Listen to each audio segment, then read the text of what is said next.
Bionicle Legends 5 Inferno, written by Greg Farshti, recording by Tuatapionuva.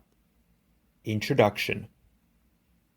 Over 100,000 years ago, two cloaked figures walked silently through a vast underground chamber. They had traveled far to reach this spot, starting from a place whose forges burned hotter than the stars themselves. They had traversed the domains of Artaka and Karzani, crossed vast wastelands that would someday teem with life, until finally they reached their intended destination.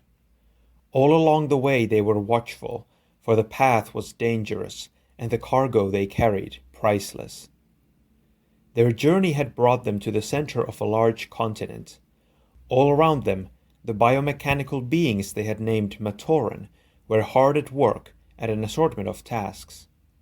They took no notice of the newcomers, for that is how the two travelers wished it. "Is this wise?" one asked the other. "Wise, and something even rarer than that," came the answer. "It is practical." The smaller of the two figures raised his weapon and blasted a hole in the ground.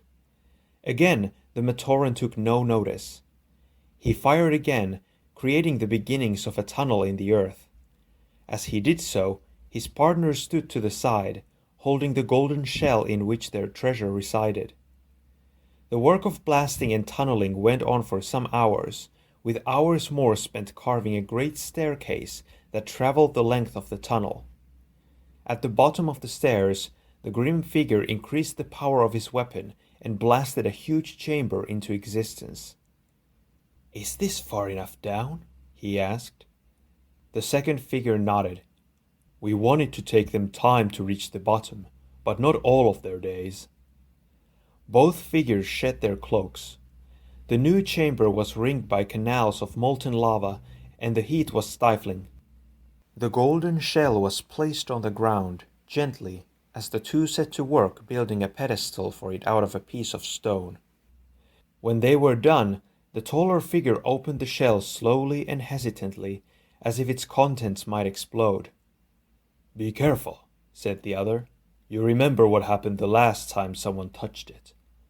"I do indeed. It was a useful lesson in the need to respect objects of power. Now keep quiet a moment, or we will get a second lesson courtesy of our creation."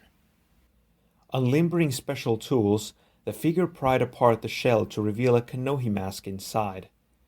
On the surface, it seemed not so very much different from dozens of other masks of power. But where other masks might be useful tools or powerful weapons, this one had the power to give life to a universe, or to obliterate it. Steeling himself for what was to come next, he grasped the mask with the ends of the two tools. Energy flowed up the shafts and into the figure, sending intense pain through his form. But he did not scream. He would not, he decided, give something he had made the satisfaction of knowing it had hurt him. Ignoring the agony, he used the tools to lift the mask into the air and deposit it on the pedestal. Then he quickly withdrew his hold of the object. The mask rested in its appointed place now, where it was destined to remain until needed. "It's not enough," said the smaller figure. "We can bury it deep, even provide Umbra as a protector for it. But can we be sure it is safe here?" "We will do what we must," his partner replied. "Matanui will one day face challenges we cannot even imagine, in places we can only dream of. If one of those challenges proves to be too great even for his power, this mask of life may be all that can save him." "All the more reason to guard." "The mask will make its own guardians, as it needs them. You know that. Be assured, the mask of life will never leave this chamber until the destined time." "Then it's time for us to leave," said the smaller figure, putting his weapon away. "I prefer not to be so close to it." "Afraid of something you made yourself?" "I've seen what the mask can do, how far it will go to protect itself. I am still not convinced that we can prevent anyone from taking it before its time, but I pity anyone who tries."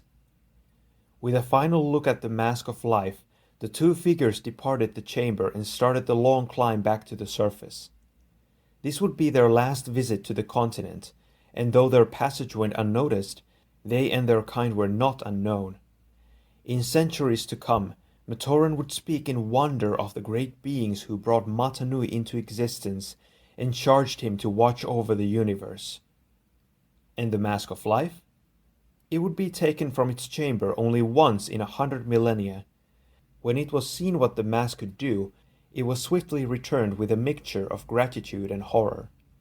There it remained until one demented, doomed being dared to attempt its theft, and paid for it.